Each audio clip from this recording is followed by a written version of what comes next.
Welcome, everyone. Here's Suzy and Burt. We're happy to talk to you today about Course in Miracles, but I'll let Suzy.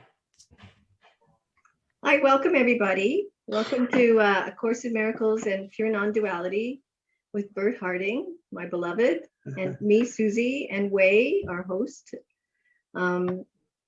So today we thought we'd talk about something that takes us right back to the very beginning.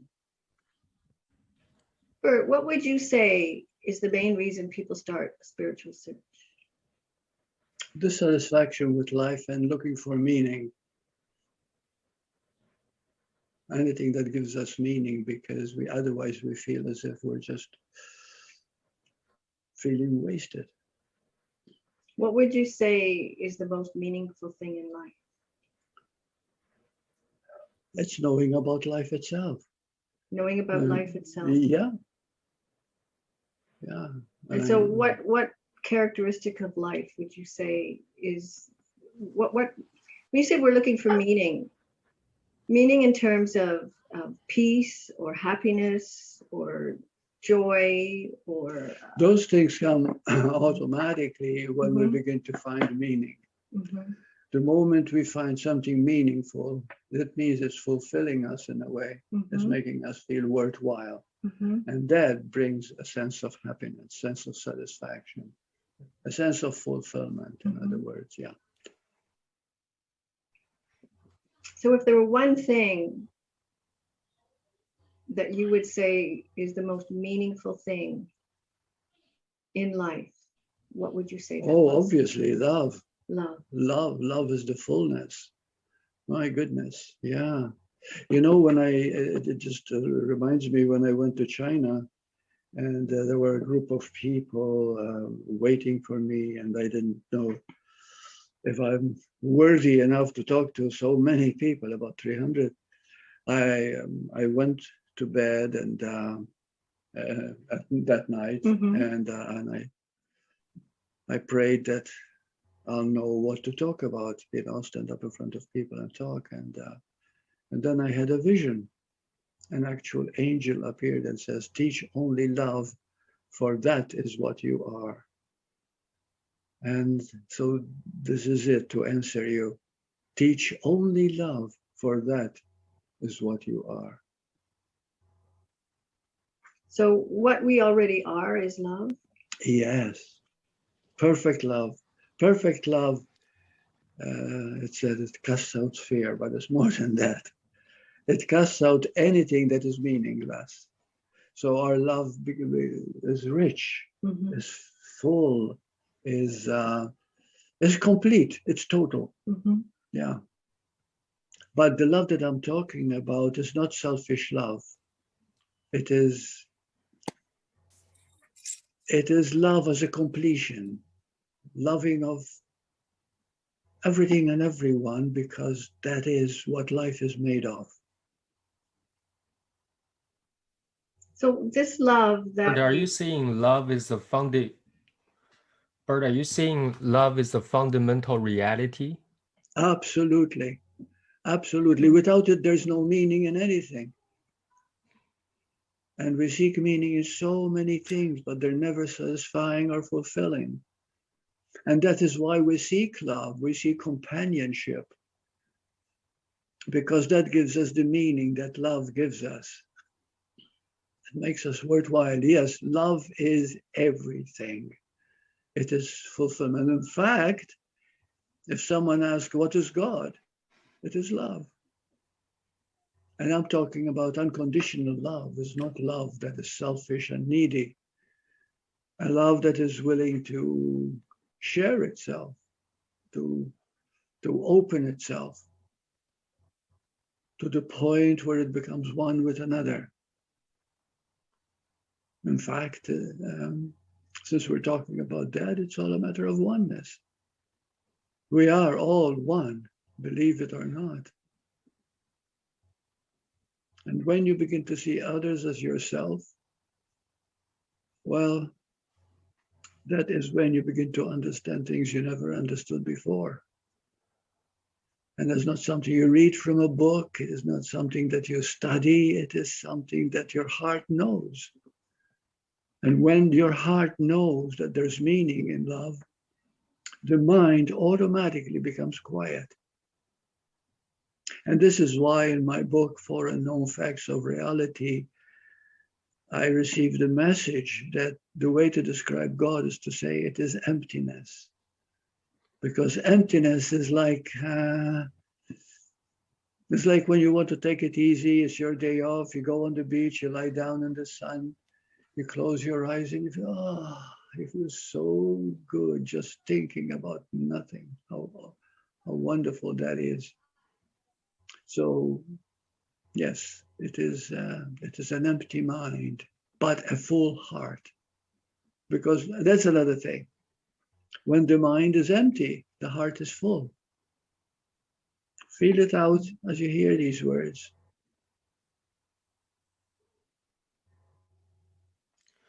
So just to be clear, love is as described in Taoism or in the world they are in. We have extremity, we have yin and yang. We have, for example, good and bad, evil. We have love and hate. This is not the love and hate you're talking about. This is the love that is not Absolutely only an everything attribute. is teaching us about love. Everything. So when we say about love and fear, which is the two opposites, fear is everything that is negative and love is everything that is positive, we will understand that with love itself, absolute deletes the negative automatically by its own energy. The moment you feel love, you cannot be negative. It's not possible. Because the mind is fulfilled with itself, with its meaning, with its quietness, really. Inner fulfillment is love. But I'm talking about love that is complete, which means that you are in love with whoever you're talking with or sharing with or thinking about. It's a complete love, not just love of self alone, although that's important, but it's love of all that is.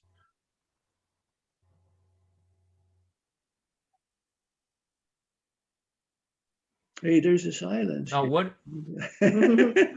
is the relationship, Burt, between love and God?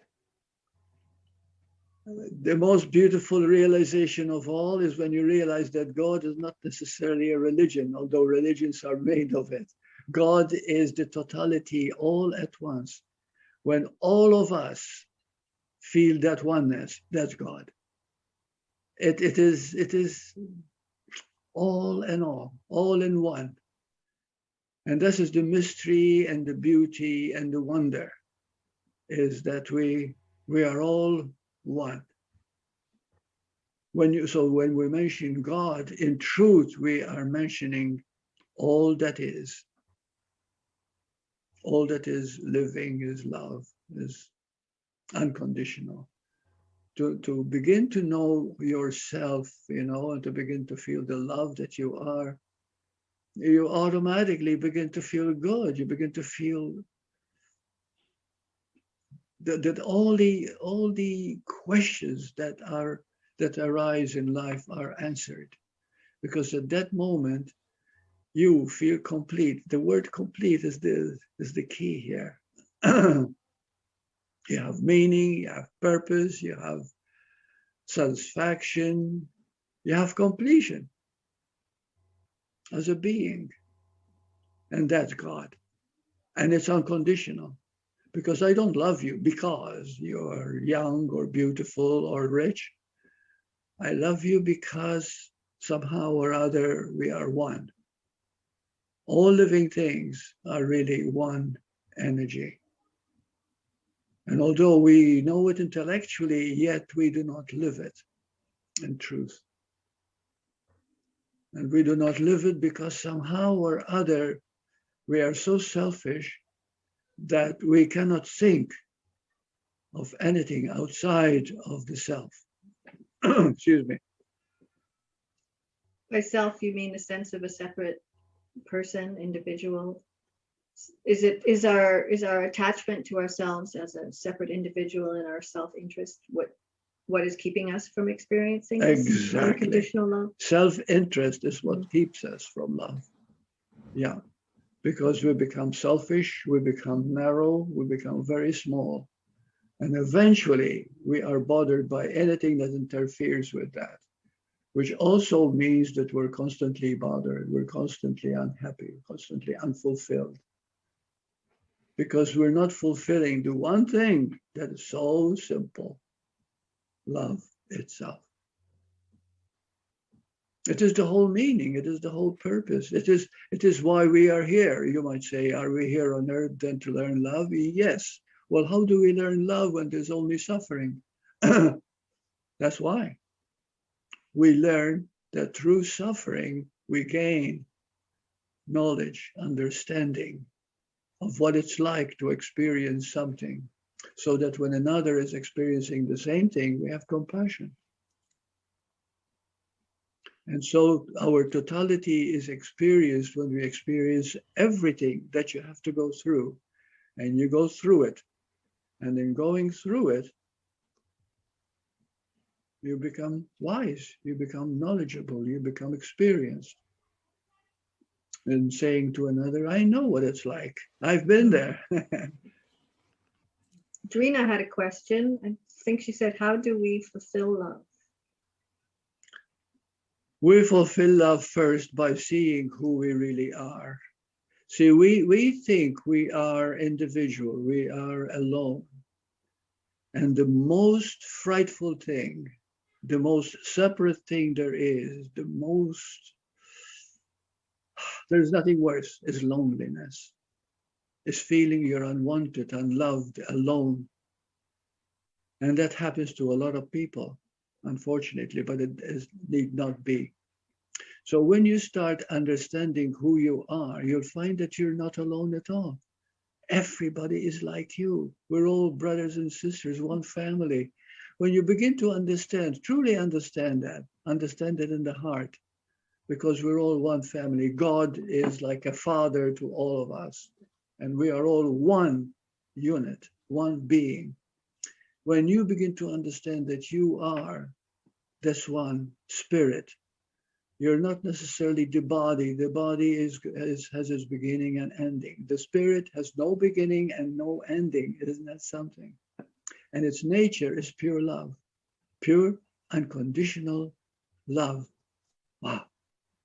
Now, is it difficult to experience this, to get to know this? No. No, if you have a sincere drive to know what is real, to know what is important, then it happens automatically. And it's the only thing worth knowing, the only thing worth striving, the only thing that has real meaning. So if you ask what is God? God is love, absolute and complete and perfect love, unconditional love. So if we're not realizing this love, or we're having a strong sense of separation, and we really, really want to find out how we can awaken to this love, how we can have peace in our life, what is it that we have to do with what's going on right now with ourselves that can make us see that? Well, first of all, the most important thing is to get in touch with our mind. The mind is constantly thinking, constantly, unstoppable. When we get totally attached to it, sometimes it's important, because it can solve problems and you can be creative through mind. But when the mind becomes too busy, it becomes too attached to its own thoughts. This makes you selfish. This makes you separate. And it creates its own activity. When you get caught in your mind, then you begin to defend yourself. Automatically, it's an automatic happening, because it makes you self-absorbed. And so the moment you start defending yourself against others, and remember, against others, which are yourself in a different form, you are creating a very lonely life. And until you get to know that, The only way that you can find meaning and happiness and beauty is to see that you are all there is. You know, the last few years, I've become blind.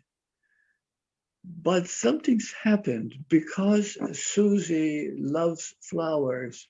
And you know, spring is coming now, and the flowers are big everywhere. Beautiful flowers, intricate flowers. Stop and look at them, because if you start looking at their intricate nature, you find, wow, life itself is a great artist. You know, the colors are unbelievable. So now what's happening is that she stops many times. We walk holding hands because I can fall very easily if I don't see there's a stone in front of me or anything like that. And she stops, she says, oh, look at that, Burt, you know, at that plant there, the flowers there. And I look closely, and as I do that, I command myself to see. And I've learned something. I said, when I command to see, when I command to myself to focus on something, it comes clearer. And I begin to see something I never saw before when I was younger. You know, how excited I get about these things. And when you start doing that, then you begin to see, also understand life around you is good. You know, the world that we live in is a life of suffering. Yes, it's filled with suffering. But another thing too, you might say, why did God create this world then if it's full of suffering? Well, one thing I know from experience, from reading the Course in Miracles too, which has helped, is that God did not create this world. In fact, the Course says itself, if God created the world, it would be a cruel world. God would be cruel. If God created the world, God would be cruel. Right. And so God is pure being. It's total and absolute love. It does not control. It does not judge you. It does not punish you. But it's willing to forgive you no matter what you've done, believe it or not. And when you begin to understand that love, you find that that love, which is God's love, is your love, because it's all one. And then you begin to see your potential. So this is why it's beautiful to know God, because you're knowing yourself in a holistic way. You see? So the very qualities of love, the qualities of God, is that you do the will of God. The will of God is, I want you to be happy. I want you to love who you are and who else, everybody, in other words.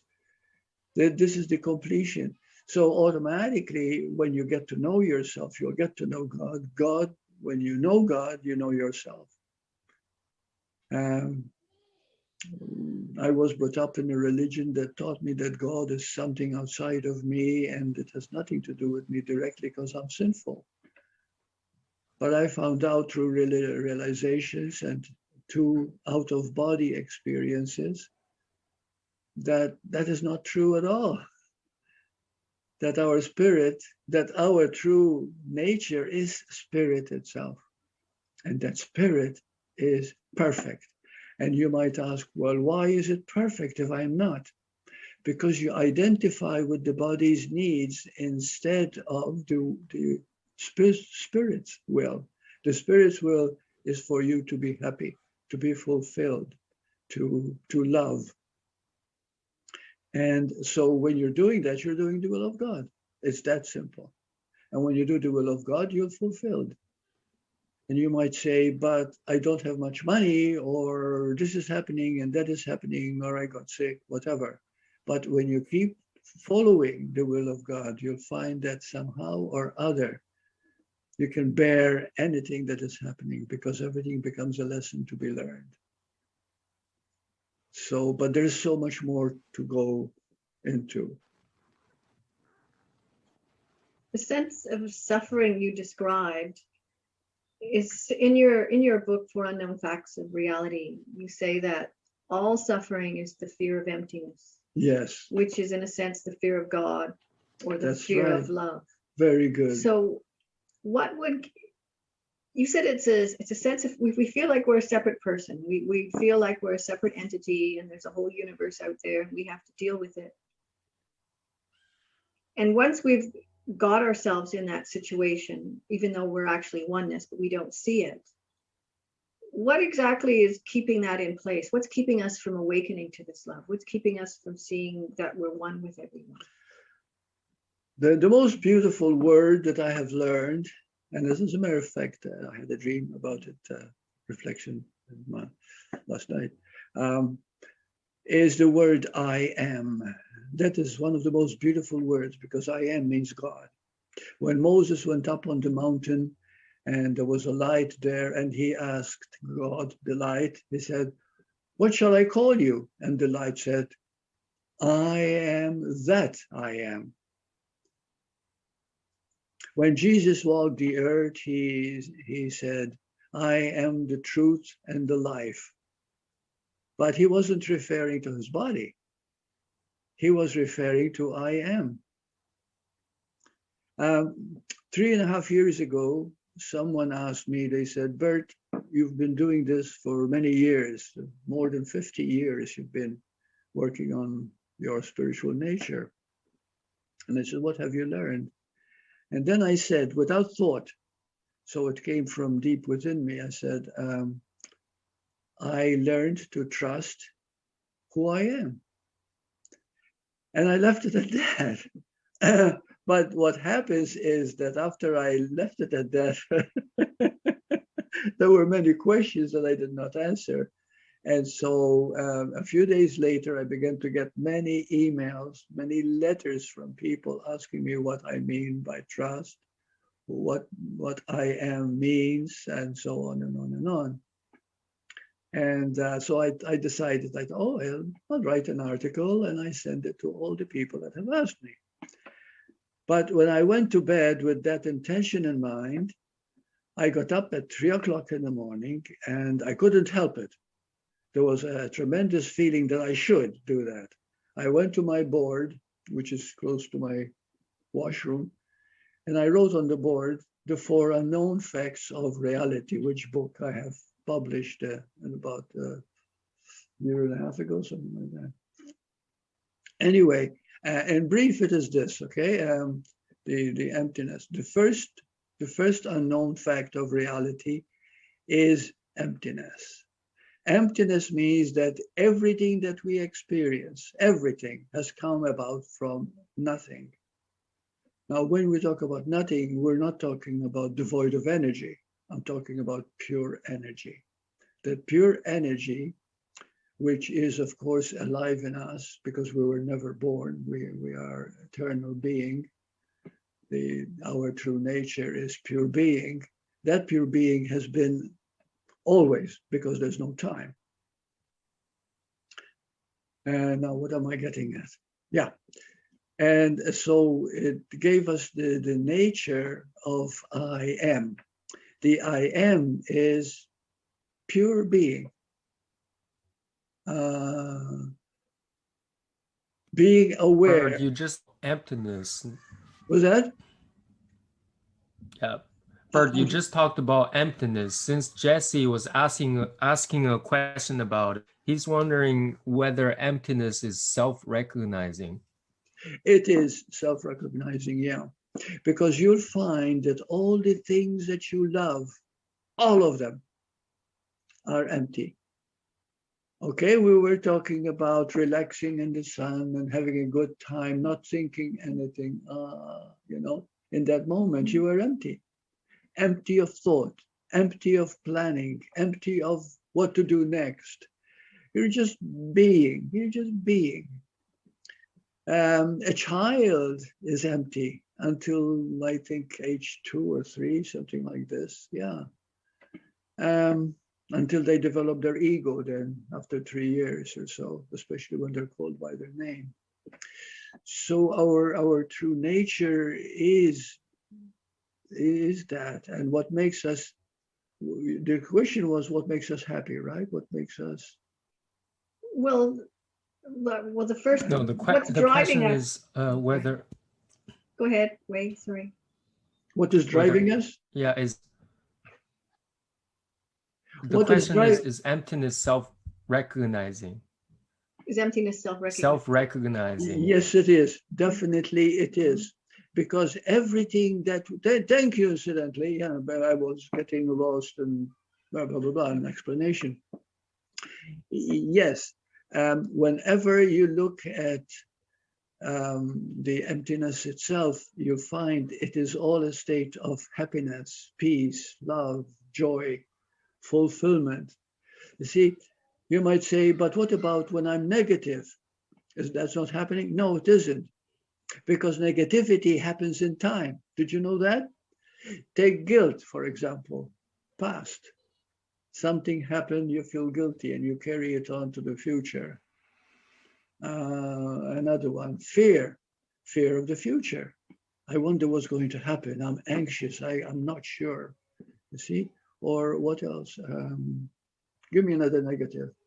Something like a judgment against somebody pulls you out. That's right. Or you start judging people, for example, which is a horrendous power of the mind, of ego. And it makes us very unhappy because we judge others according to how we really see ourselves. So those judgments are all coming from inside us, and it blocks us from really seeing the beauty and the truth of emptiness. Now, let's talk about emptiness. Emptiness is love itself. Now, picture love. You can't. There's no way to picture love because love is empty. It has no past, it has no future, but it lives in the past and future because it's eternal, love. But love itself is empty. You cannot picture it, you cannot define it. You think of making love. No, we're not talking about the action of it because it has many ways of acting. But love itself is empty. Look at peace. What is peace? How do you picture peace? You can't. It's empty. Joy, the joy of a child for no reason at all. You look at their eyes, their innocence. They're full of joy. Where is that joy? What is it? It's empty. They're not worried, concerned, thinking, etc. They're empty. So when we say empty, it means that you are not preoccupied with past and future. That's what emptiness means. Emptiness is being in the moment totally without trying to be in the moment. And so when you do, you have all the positive qualities at your beck and call because they themselves are you in the moment when you're not thinking about them. They all simply there. The moment you become time conscious, worried, concerned, fearful, and so on and on and on, immediately all emptiness is now filled with garbage, you see, with activity. And the moment it's filled with activity, you've lost the things that you cherish most, yourself in emptiness. Now, when we talk about God, don't think about religion, because the moment you do, you've lost it. You made God into someone or something. God is itself emptiness. The greatest beauty that there is, the greatest love that there is. If you were to define it and picture it, it would come out God. When I was out of the body, I had died in 2007, and I was out of the body completely, and I experienced light. And that light actually talked to me and said, Bert, don't do anything to heal because you will be healed in 4 or 5 days. And it happened. So this means that whoever talked to me was a beautiful being, which I feel it was God. You might say God talks to you. Well, it talks to everyone because it is us. It is our own conscious, it's our own silence talks to us. When I wrote the book, The Four Unknown Facts of Reality, it got written through me. And I asked myself many times since then, who was it that talked? And then something else says to me, shut up, Bert, it's not important. The important thing is that got written in such a beautiful way that I would not question it. And so truth is known. within us when we stop becoming so concerned about trying to discover it. Because truth is this moment itself, and that is the kick in the pants, right? You're not going something you're going to achieve. It is Yeah. something that is present right now, this moment. I don't Bert, know whether I've I have answered a you. question, Bert. When you, Yes, go ahead. yeah, very good. Just a, I think you talked about love. The love you mentioned is beyond time and space. Right. Unlike suffering, unlike fear that experienced in the passing of time. Exactly. Do you That's what think that suffering the is. love that you refer to, yeah, but is the love that you to can only be experienced in the moment, or can it also be experienced in the passage of time? Well, you see, your true nature, your spirit. We see, we forget that because we think in terms of time, because we identify with the body. The body is bound by time. It lives, it goes through its years, and then it's back in the coffin. But the spirit has no beginning or end. It is eternal. It was never born. The mind, don't try to figure it out because it can't be. And it cannot die. It just is. It is part of God. It is God itself. It is And our it's totality. empty. And It's it's empty. That's right. And in that emptiness, yeah. Now I want to bring in Laura's comment. And Laura said that that she may have seen a news clip of an Asian women being attacked while walking on the street. Now she saw hate trace, he saw abuse. So how reconcile that? Is that's it's not not a matter the of reconciling anything. You see, the question you've asked is answerable, but it takes a heck of a long time to to to really explain it. But to make it very to brief, explain? Yeah. okay, to make it very brief is this, that in our evolution, an evolution towards love, we're constantly learning about unconditional love. We are here on earth to learn love, but we went through the third dimension. I don't want to go through the second because I don't understand it well enough, although I think it has to do with the dark ages. The third dimension, when we had the Second World War and the world was horrible what we did to each other. Then we went to the fourth dimension, and now remember that every dimension we are growing in love. We are growing, understanding love, understanding each other, finding more kinship, more camaraderie, whatever we would call it. So the fourth dimension, therefore, was a time when we began to question ourselves. Women were, for example, received a bad time in the third dimension. The father was always right in the marriage. Now in the fourth dimension, the women have taken power. They become more in their right place because the spirit, believe it or not, it's a feminine energy, yin and yang. It's a yin energy. So when a man becomes spiritual, he develops also feminine characteristics, gentleness, sweetness, warmth, etc., which is more characteristic of the female.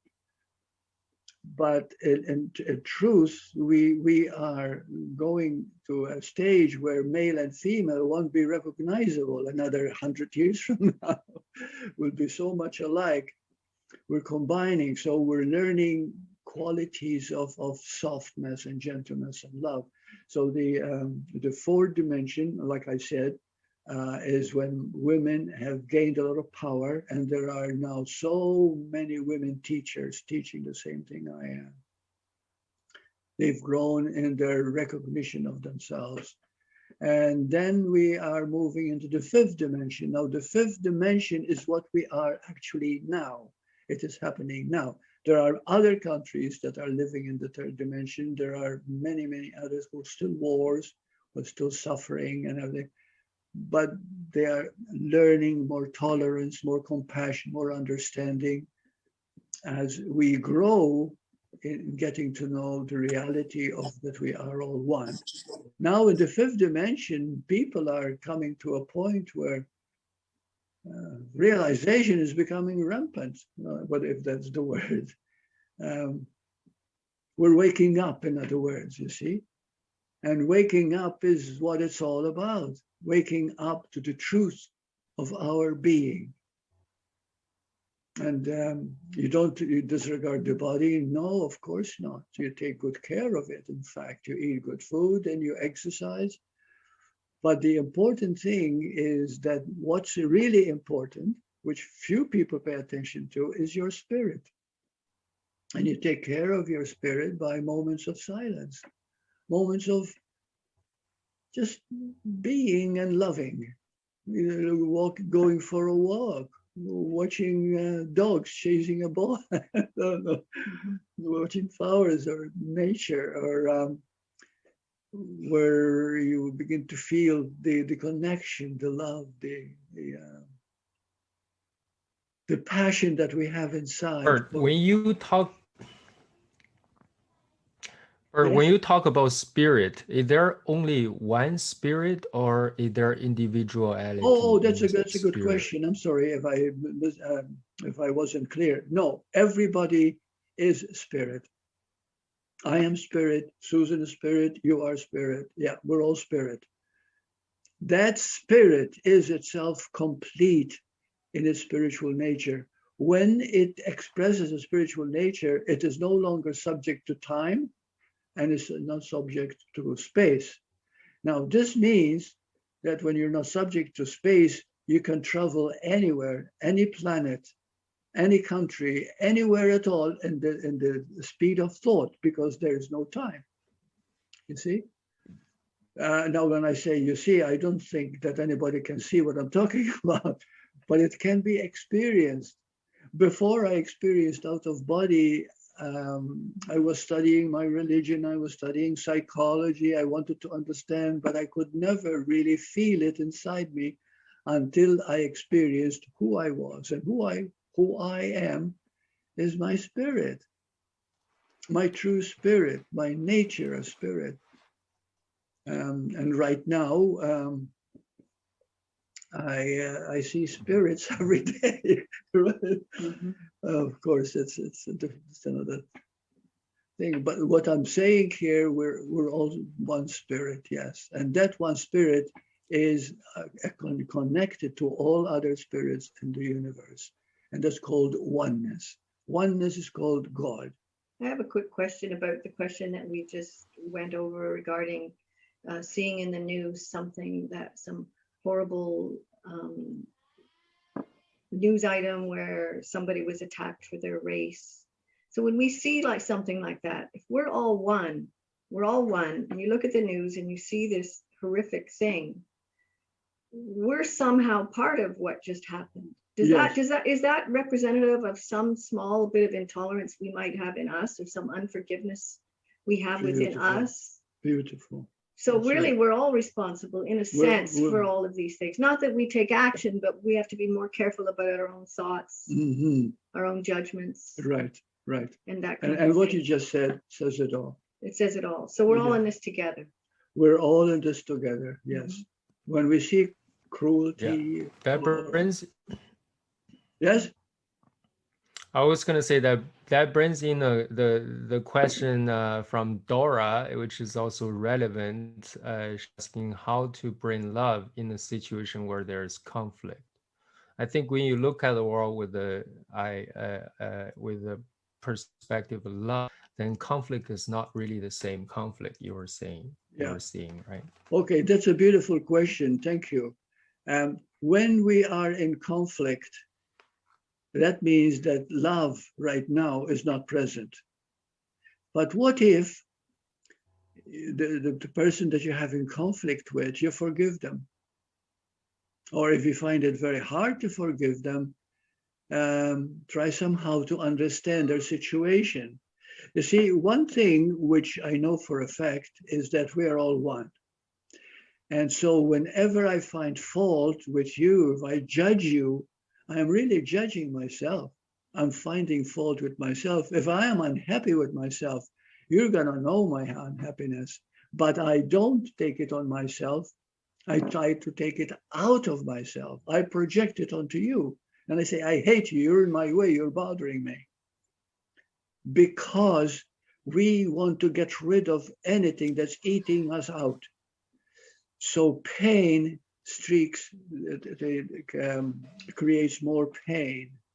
But until we understand that there is no separation between us, you begin to have compassion for the one who's now not showing you love. And you will see that what they're going through is not really because they hate you personally. It is because of how they feel about themselves. And that shows itself in a separation. See, called fighting, quarreling, disagreeing, and so on and on. So when the Course says, when you look at anything one of your brothers is doing, you either see it as an act of love or a call for love. So your action to them is the same regardless of whether it seems to be coming from conflict or seems to be coming from love. It's a reminder to them and to yourself that your love and love is still unharmed. That's right. Love can never be hurt. Love is always what we want. But our ego takes over so completely that we want to get our own way no matter what. Because the ego, you see, is very controlling. It likes to get its own way. It likes to have the last word. It's the one that leaves the room and slams the door. It wants to be in control, but it's not doing those things because it's bad. It's doing those things because it's suffering. Because it doesn't know what it's like to love oneself. To love oneself is to love the spirit that you are. But to love yourself is not necessarily loving your body. It's loving you, loving the spirit that you are eternal, that you are undying, that you are part of God. It's loving your capacity to love, really. It's your capacity to love. Loving your own capacity. And that's how it, And that feeds itself more and more in a positive way. Yeah. I think Dora asked a very important question, because we look at the world, we often see a lot of, see hatred, we see, conflict, division. I used to see that is as what it appeared to me, and I believe in what I saw. Right now, I think what we're doing is not try to put that inside or try to ignore those or try to, avoid them. Rather, we're using a different perspective. Really, literally, it's not a perspective, it's all perspective altogether. Because when you're looking at it with one perspective, you will see the conflict, and that conflict doesn't end there. It will perpetuate. It will help carve out an individual world that you believe in, that you will see other things as you want to see them. So I think we should free on that perspective. So we look at it from all perspective with the understanding of love and emptiness. And that perspective is to understand that we are all in the same boat. Sometimes when we have learned to love, we also have compassion. Compassion means I understand you no matter how you act, because I've been there. That's compassion. And so when we start seeing that others are thinking, if we hate them for it, if we yell at them, if we try to control them, we are increasing the problem. We're creating more separation between us. So therefore, understanding that, and I'm not saying it is easy, it is not easy at all. This is why, we are learning lessons very, very slowly of love. But the moment you find yourself blaming other people for the way they are, they're not going to improve, because you who's looking at them is judging them. Every time you judge another, you are suffering that judgment yourself. You're the one through the judgment that have sleepless nights, that have nervous habits that breaks down in some psychological aberration. You see, it all happens because we judge and condemn others for their actions. Now you might say we shouldn't. Mm. What is necessary is, no matter what others are doing, is to have compassion and forgiveness. Forgiveness is the greatest power that God has given us. And forgiveness actually creates miracles, truly. That's what a course is called, a course in miracles, because through forgiveness, miracles are created. And that miracle is the opening of your heart and finally understand, I was like that once, you know, and you don't judge. And the moment you have some understanding, that very understanding is your growth. Growth is not reading from a book or going to church. Growth is understanding that there's only love. Anything not loving is condemning, really. It is making you unhappy. It is bringing suffering. All suffering comes from our block to love. The moment you start to love, healing happens on all levels. According to Gary Renard in The Disappearance of the Universe, I don't know the exact words, but he basically says, Arten or Persa, one of the two ascended masters that he speaks to, said that the entire universe was made by the conscious ego out of guilt to hide from guilt. So what you just described about judging other people or seeing other people, you're actually projecting your own inner guilt out onto them. Is that what's going on? And that's what's going on. Yes, that's what's going on. Yes, yes. When you judge another, and then they act in a more difficult way, which of course it comes as a result. What happens is you judge them even more, and you keep on going inside yourself how much you hate them. You want to kill them. It gets worse and worse and worse. But what is happening is accelerating on both sides until maybe even murder can take place. But this is what happens unless we learn to have compassion. Compassion means this: you're gaining enough experience of your own suffering to understand that suffering is coming from misjudgment or judgment, in other words, from not seeing clearly what is. And also because we have forgotten that our true nature, which is spirit, is unconditional love itself. How can you not love yourself when you hear these words? And I can tell you beyond the shadow of a doubt the truth that right now your spirit is unconditionally loving. And you're happiest when you are in that love. And you feel it and you can know it because that is the truth of your being. And your being now, not something you're going to get tomorrow. But by recognizing it, that's self-knowledge. And then it will guide. So what happens is that when you spiritually gain that knowledge, then your mind still argues with it because the mind is ego. The mind, I'm talking about the wrong mind or whatever you want to call it. It's arguing constantly with itself. So there is this conflict going inside you. But when you start recognizing that in your spirit, no matter how you act outside, you can forgive it. Because inside, all you want is love. All you want is to be loved. All you want is to be happy. You see, that is your nature. That's why you want it in the first place. When you begin to understand that this is who I really am right now, not tomorrow, right now, that very understanding will bring a feeling of ease. You feel good. And right now, if you're hearing me, you're feeling good.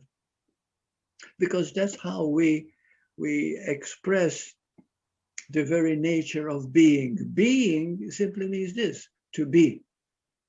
And to be means not to be this or that, but just to be who you are, who you are. Watch a child, and the child is being itself.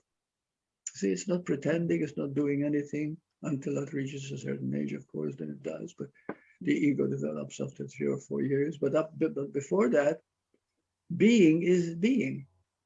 Being itself. It's innocent. It's loving. It's pure.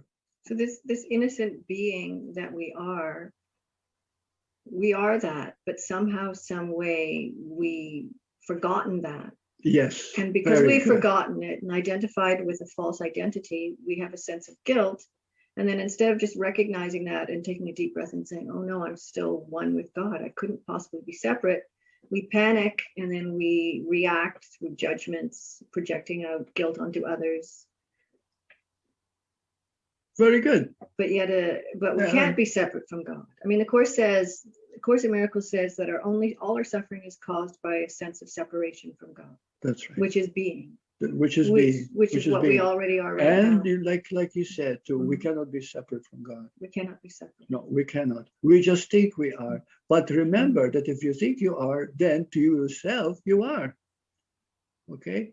Because your ego believes in limitation. And when you are caught in that limitation, then you are following that limitation. So recognizing the dynamic is the fastest way out. That's forgiveness. Right. That's right.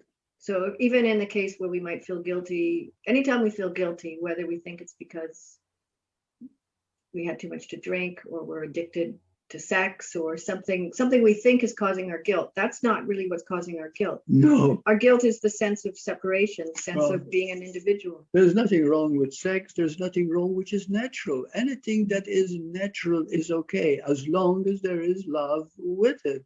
See, this is the point. Nothing can be wrong if you spray love on it. But the thing is, when you do things selfishly, yeah. Yes? I have a question that seems paradoxical to me. Now, when we were as a young, as a baby, we were empty, right? We have no sense of self, and we treat the world as ourselves. So we were empty. We were pure being from the beginning. Now, as we explore in the world, we learn, we gain a sense of self. We have lay judgment on the world in order to survive. And around age of 5, we realize we are, we have the realization, whether false or not, that we are individual. We're in this universe alone, and strengthening that understanding that we are individual, that we have a name, and how can a whole life, get into the separation, and at the same time we're realizing we're all at the same time. It seems paradoxical to me. Well, I'm sorry, I'm not quite clear what is the paradox, because we act according to the society we're brought up in. If the society we're brought up in is way behind in ability to love, well, then of course we're brought up in that same behavior as we see others. But there's always a nagging feeling inside, you're not happy with yourself. It's known as guilt. There's a feeling that I'm not good enough, there's something wrong with me, I'm not complete. That feeling is actually there because somehow or other we know that we're more than the way we're behaving. If our drive to be better people, simply that means loving, learning to love, then this is how we grow. We have to listen. Am I happy with the way things are? And if I'm not, who is responsible? And then you find who's responsible is my own mind, is my own ego. And then we see what can be corrected. And what correction is to bring love, but first to forgive what you feel is inside you as guilt. And that's another thing. And before because I don't know how much time we have. Oh, it's 5 to 5. Okay, I'll say this briefly. I want to say it now because it's very important. The one thing that will make you change, the one thing that will bring great shift in your personality and learn to love, forgive yourself every time you're not loving. And just by looking at it. And remember, the moment you forgive it, it is forgiven. That it's as true as anything. You might say, but I don't deserve to be forgiven. I don't. This is all part of the play of hating ourselves, which we have accustomed to becoming.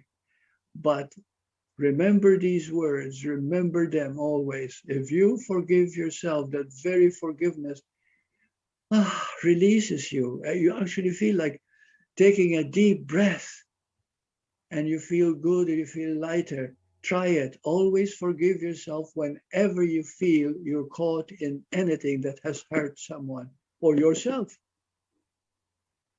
And forgiveness is the key to that unconditional love.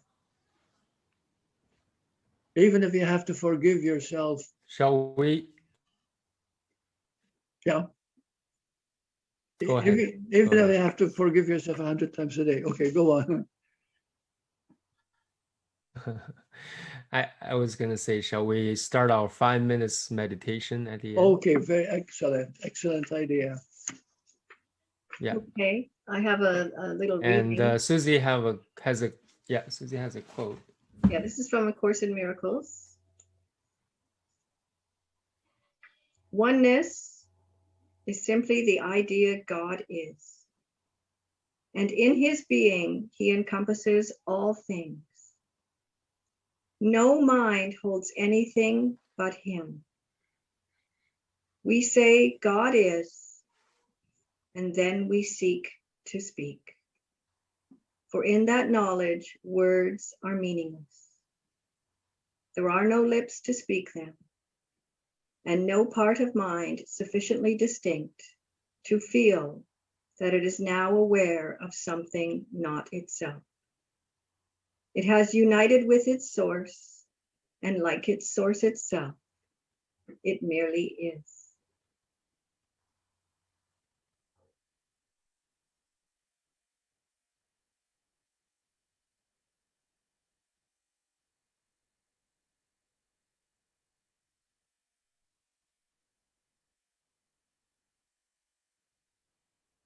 That was beautiful. Thank you. Thank you, everyone.